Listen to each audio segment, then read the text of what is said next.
It is Monday, October 2nd, 2023. This is another edition of Football Today.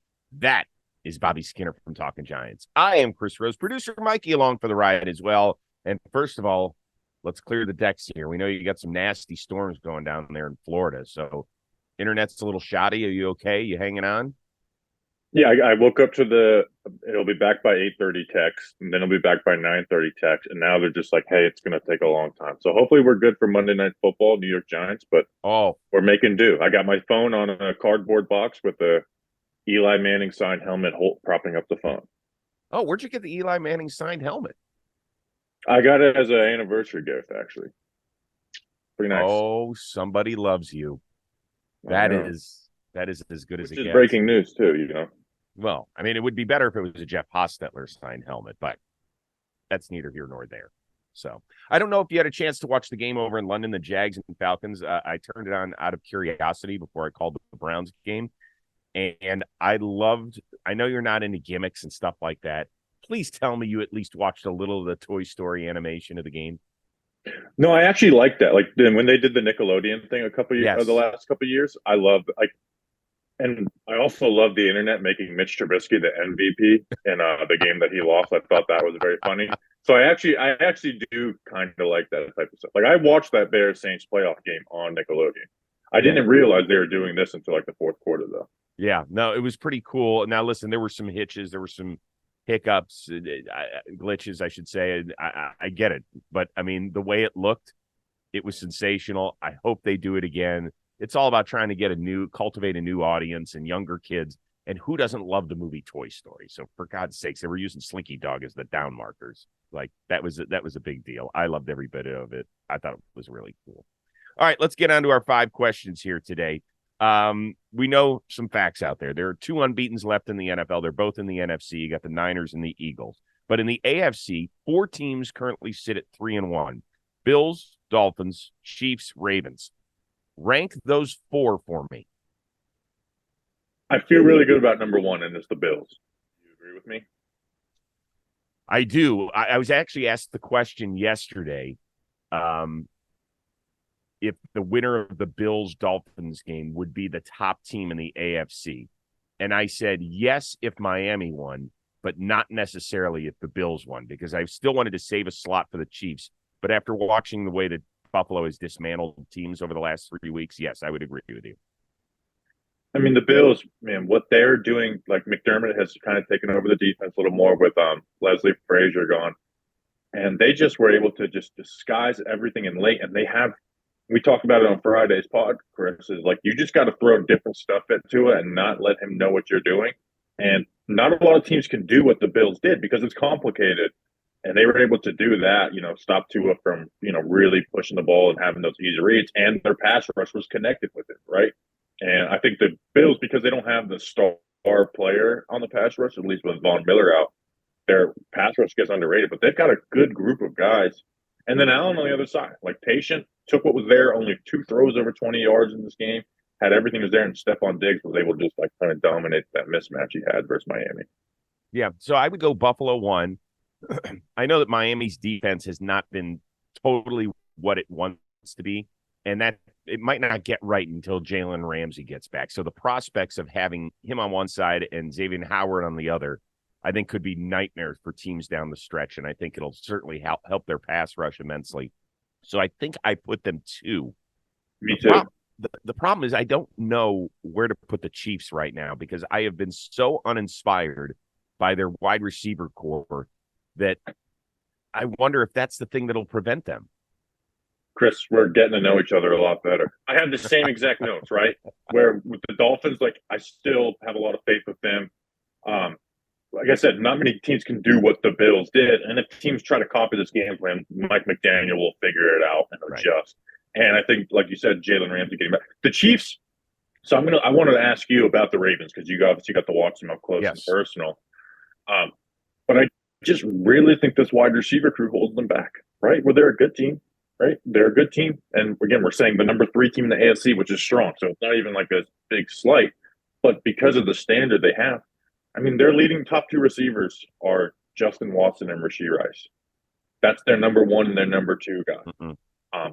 I don't feel comfortable if you get a face a team that can play some real lockdown man and then is able to double up Kelsey, you're gonna have issue. And the Jet and you're gonna get like Mahomes. Is he gonna be patient enough with these guys? And you saw him last night have like those. Hey, I'm gonna throw this and see what happens because I'm getting a little impatient, right? Because he doesn't have the guys to consistently be patient right now with the way defenses play him. Where I don't know, I have them at 3, but I can be talked out of them and put them at 4 under the Ravens. I agree. Now with the Ravens, since I did call the Browns-Baltimore game yesterday, I can tell you this. There are a lot of teams that through the first month of a season are searching for an identity. What are we? What do we do best? The Baltimore Ravens, under 16 years of John Harbaugh's leadership, have been the same team, no matter who's been there. Now, I know that they changed their offense in 2018, actually mid-season, basically, when they went from Joe Flacco to Lamar Jackson, and that was a huge 180 that they did. But other than that, we really know exactly what they're about. Their inactive list was like an all-star team. There was no Marlon Humphrey, Marcus Williams, Rashad Bateman, Odell Beckham Jr., Owe wasn't there. They had put Ojabo on the injured list earlier that day. So we're not talking about rookies that are trying to get a redshirt year. We're talking about key contributors, and they still come out and they know exactly what they are. Whoever's running the ball, catching the ball, and playing defense. And if they can just figure out a way to unlock their wide receivers a little bit downfield, I think they are a serious, serious threat in the AFC. Yeah, I think that defense is humming, right? We talked about it all. Hopefully you're not frozen for everyone. And that was like I know you're more frustrated than me, but the Browns was just like the offense just gave them no shot. None. But like the Ravens didn't have like this great offensive game versus the Browns, right? They had 6 3-and-outs. Their first 5 drives were 3 3-and-outs, a touchdown off of an interception, 1 play, and then a fumble. Mm-hmm. But they were able to just get enough big plays to beat a bad Browns offense, right? Like if you go look at it, there's only like 5 or 6 plays that really got them into scoring range, and a lot of them were Lamar buying time and then throwing to Mark Andrews. There was another one that he completed and got them into points. So I think if the Browns had like just a competent offense, this game might be like 20-17 Ravens. But again, like against this, I still think this Browns defense is amazing. And for them to just, hey, all we got to do is create enough plays just to get in those scoring range, and that's what they did. All right, so it'll be interesting, and we'll check in, I'm sure, in the AFC over the next month as well. All right, so bigger quarterback news to come out of the AFC East on Sunday, that Zach Wilson actually looked pretty damn good Sunday night as he nearly led a Jets upset of the Super Bowl champs, or that Mac Jones got pulled in the third quarter as the Pats suffered the worst loss ever for a Bill Belichick coach team. Zach Wilson's had good games before. To me, it's this Patriots stuff with Mac Jones. I mean, that game was ugly. Like he was, know who you are, Mac Jones. Like he's rolling out and then throwing to the other side of the field. And that, you had the pick six. There could have been a couple other, interceptions that he had. It was just totally broken. And they've only averaged 13 points per game on offense through 4 weeks. And they are another team where, like, if the offense was just average, they could win. They could be 3-1 right now, or 2-2. And instead, they're 1-3, barely beating the Jets off of 13 offensive points. I love Bill Belichick, right? I hate when people try to take away from his success because Tom Brady was like they matched up what he's able to do. But how is this going to end for Bill and the Patriots? Because they don't have where are the good players on offense, right? And Bill has a lot of say in that, and that's where you can really like jab at him is like the personnel decision. Where are the good players on this offense? They're not there. Well, but that has kind of been the hallmark of Belichick's tenure in New England. I will say this. I do think that TB12 covered up a lot of whatever ills there were out there.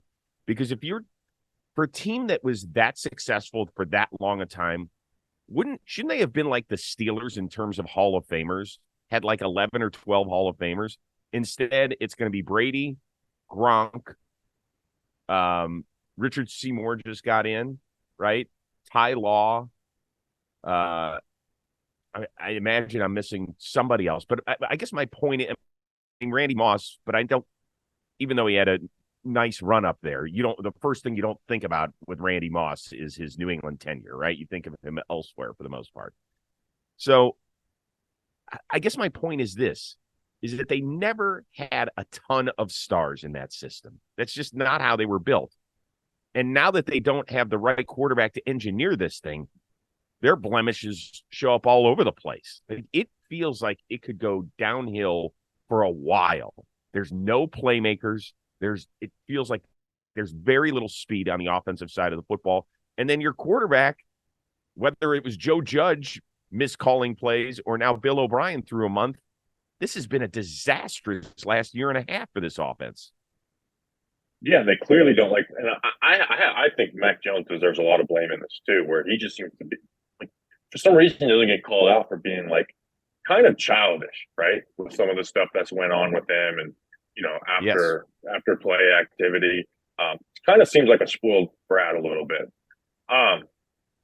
It's just like, but I do go back and look at like the stuff they did on offense with those other guys. Like you had Gronk and Edelman, right? Like it was kind of like Mahomes, just where you at least had, the main guy and then some good supporting cast, Moss and Welker. I think in the beginning of those runs is when that really spoke to it, when you had Deion Branch winning a Super Bowl MVP. But those defenses were what really drove those Patriots teams as well. And you saw the last year in New England when it started to break down a little bit. That's when that offense, like that last year of Brady, the offense was really bad. But the defense was just on another level that year. That they were able to get to the playoffs and then lost to the Titans. But it's just, again, I still think if they had Bill O'Brien can call decent enough plays, if they had just had some type of talent on offense, but they don't have any, and their offensive line's banged up too. Ramondre Stevenson was supposed to be, really good. He's averaging 2.7 yards per carry. Their run game is doing nothing. Juju Smith-Schuster is, they paid Juju, and that's another thing. Like the personnel, like. You gave Juju the same contract that Jacoby Myers got. So it's just personnel. But again, that's where I think Bill deserves some blame. And that could be and that's where I asked the question, how does this end for Bill Belichick? I will not deal with revisionist history like, oh, Bill's not that good of a head coach. But how does this end? I don't know. Yes or no, Mac Jones is the starting quarterback for the New England Patriots at this time next year. No, I don't think he's going to be starting next week. I think they might actually go to that. Well, I think there's some issues there.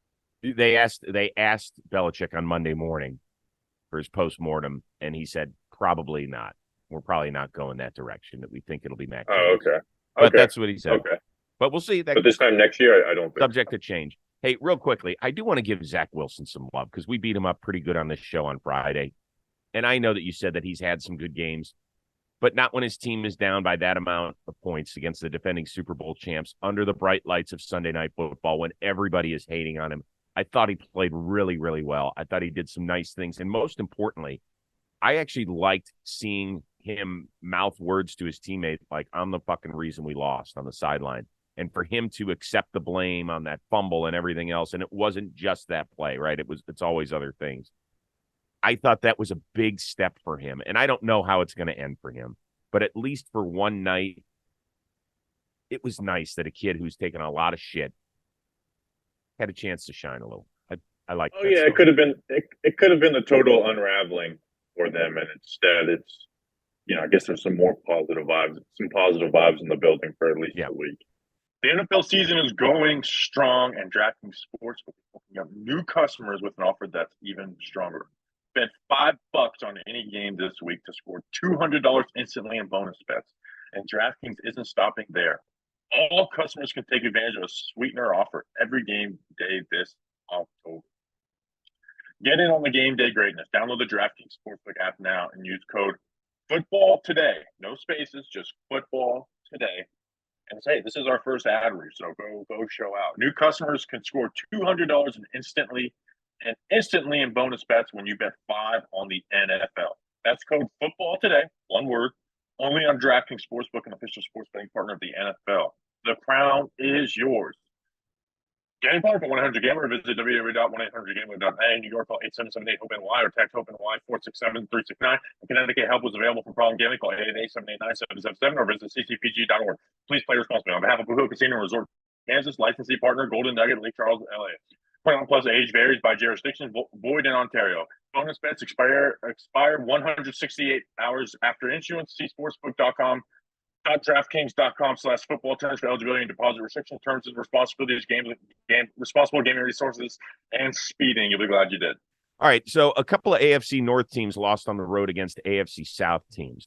Were you more impressed by Houston's CJ Stroud and his performance against Pittsburgh, or left wondering what continues to go on with Cincinnati as they got throttled in Tennessee?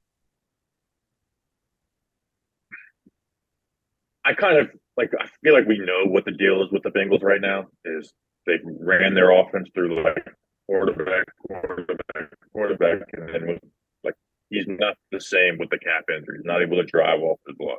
But the CJ Stroud's impressive, man. What he's doing, right? Like that offensive line is banged up. The entire offensive line is essentially missing games. That includes Laramie Tunsil, who's an all-pro level left tackle, and he's not being put in this offense where it's gimmicky. It's made for a rookie quarterback where, you're using his legs. No, he's just kind of sitting in the pocket and processing and taking advantage of like the guys that he has.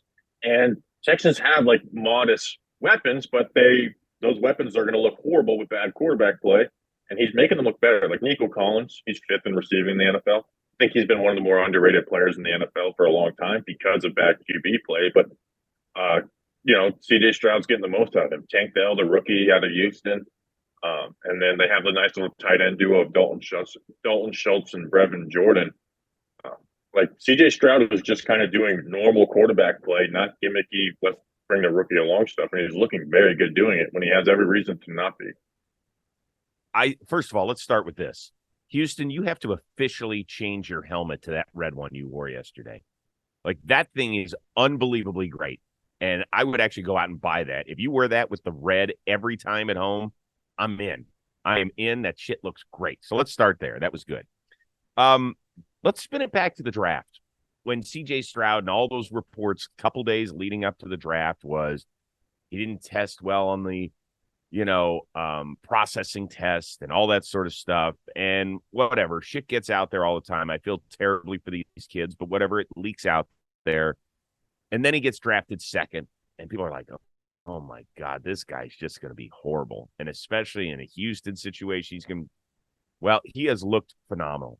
And do you know that this year, through 4 games, he's thrown 6 touchdowns. He hasn't turned it over. I'm going to repeat that. For a rookie quarterback, and it's not like he's thrown 15 times a game.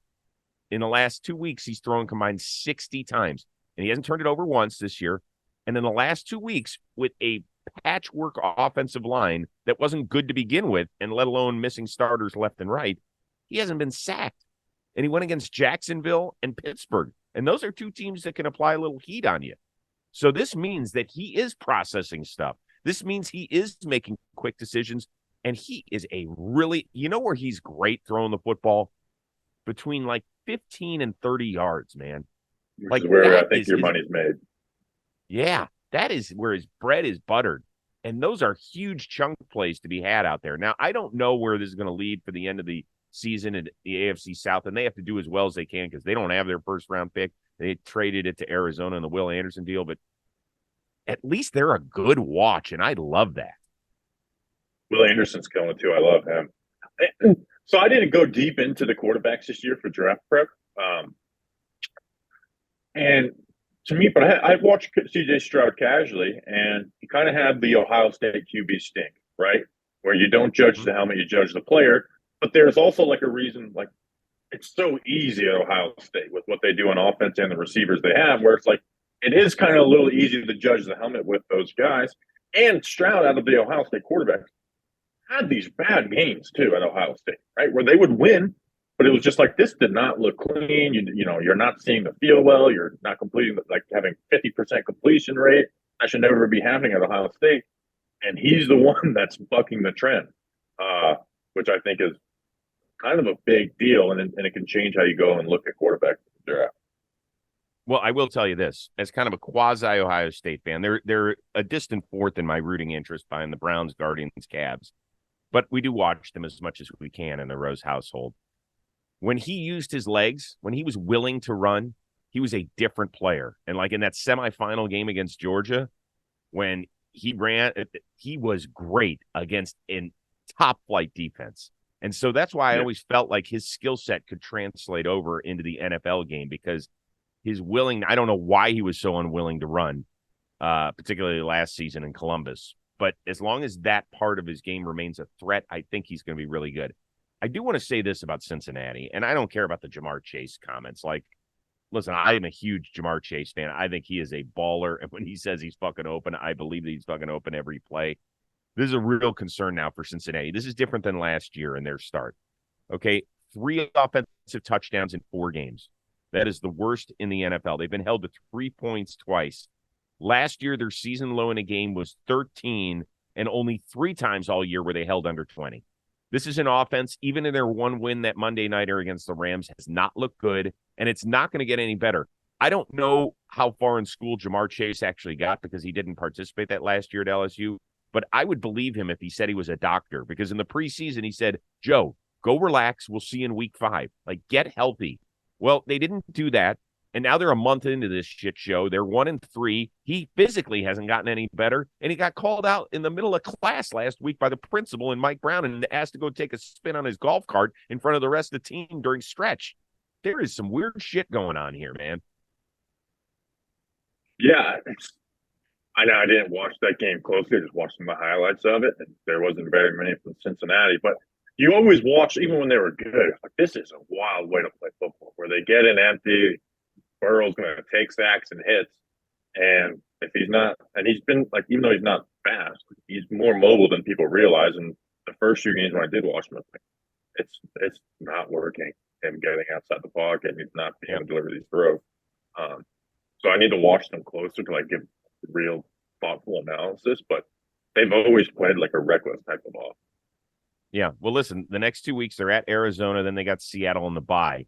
And then the next 4 out of there are going to determine their season, in my opinion. At San Francisco, home against Buffalo, home against Houston, who is playing better than we anticipated, and at Baltimore. You'll know over the next 6 to 7 weeks where the 2-time defending AFC North champs sit. I just mentioned the Niners. Christian McCaffrey got a really nice warm-up for their game Sunday night against Dallas, or if that'll be watched by anybody. He scored 4 touchdowns against Arizona. Are we talking about league MVP type stuff here? One, I'm very excited for Dallas San Fran. No, it's just so hard for anybody. Like, Adrian Peterson was the last non-quarterback to do it, and he almost broke Eric Dickerson's record that year, coming off of the ACL. And the thing that really boosted up is everything around him was bad, where with McCaffrey, everything around him is awesome.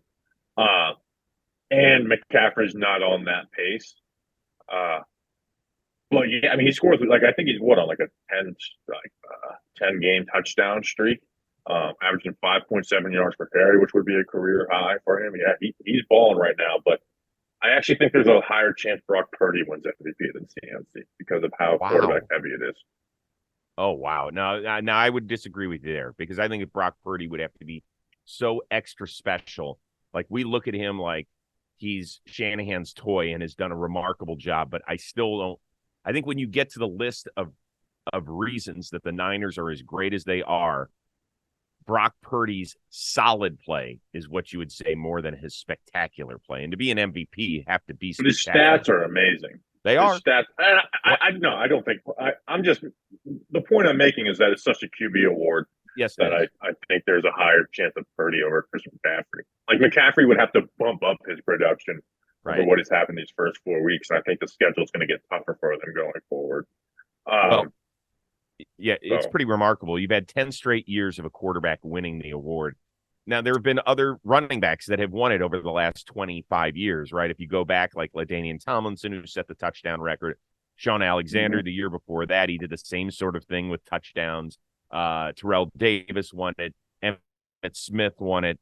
But McCaffrey, to me, that the total mismatch that he is all about, and I don't know if I said it on this show or on a radio interview I was doing, is that you can put him anywhere. You can run him between the tackles. He's got the speed to pop outside, and he can catch the ball like a number one wide receiver. I think I said this last week that he's so good. And if he does get like 2,500 scrimmage yards, which I know that's a huge number, but if he gets that and he gets 18 touchdowns this year, which is a possibility, I think people are going to have to strongly consider it.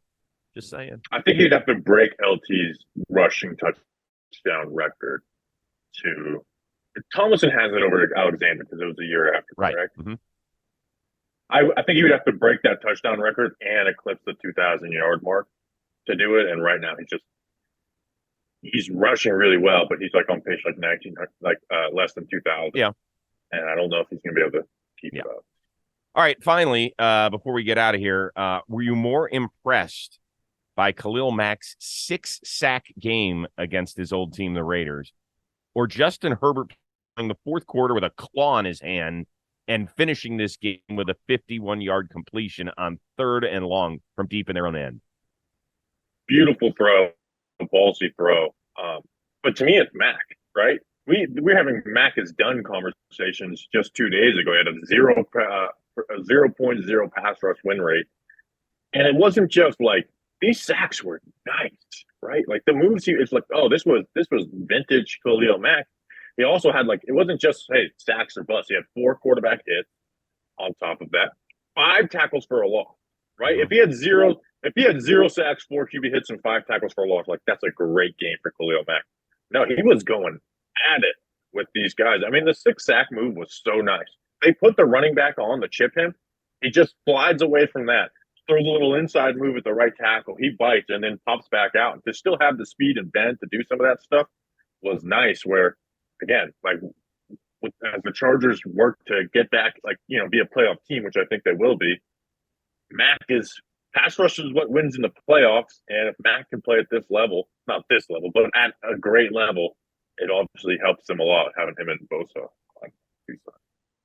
Yeah, listen, he was a Pro Bowler last year, but that's only because of his name and it carrying some weight. He did. I didn't think he played at a Pro Bowl level a season ago. And the Raiders, they actually don't give up sacks. They've given up only 5 all year in their first 3 games. And here's Khalil Mack just being a home wrecker. I know he was going against not Jimmy G, a guy who can get rid of the ball when he needs to. Things of that nature. Has played plenty of football at this level, but he was going against a rookie in Aiden O'Connell, who was seeing his first NFL action. But 6 sacks is 6 sacks. I will say this about Justin Herbert. I have no idea what that claw thing was. I love it that he quoted Monty Python saying it's just a flesh wound afterward. That was pretty hilarious.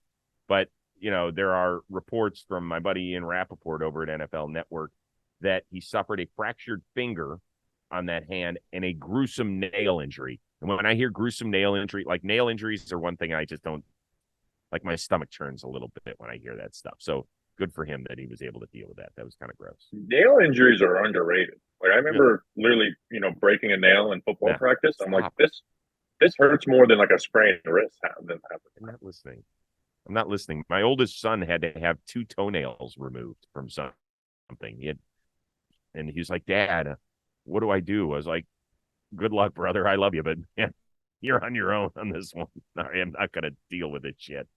So have you ever seen Steve-O drinking the Miller High Life coming off of the nails on of that Indian dude? No. I think it was the first Jackass where the guy has the world's longest nails. He keeps them in a bag. And Steve-O got underneath him and they did a Miller High Life luge off of him. Yeah, I have to admit, I kind of sat out the whole Jackass thing. I understand its appeal. It just wasn't me. Don't take it the wrong way. I do take that first. I'm sure you do. Hey, good luck Monday night with your Giants and Seahawks. I am wishing you the best. I know that Andrew Thomas is still out, and I know you've waited patiently since your Thursday night debacle out west. So I'm rooting for you. I'm rooting for your squad to get back to 500, and then I can see your smiling face on Friday, and you'll feel better. Oh, yeah. It feels like we haven't played in ages. So I'm excited to get back out. And then if we lose, I'll be wishing that we didn't play in ages again. Well, hang in there. When we return, we will break down that powerful Thursday night game between the Bears and the Washington Commanders. And then we'll get you all set for week 5 in the NFL as we check out the weekend slate. For our producer, Mikey, for Bobby Skinner from Talking Giants, continue to consume his content. I am Chris Rose. We will see you Friday on Football Today.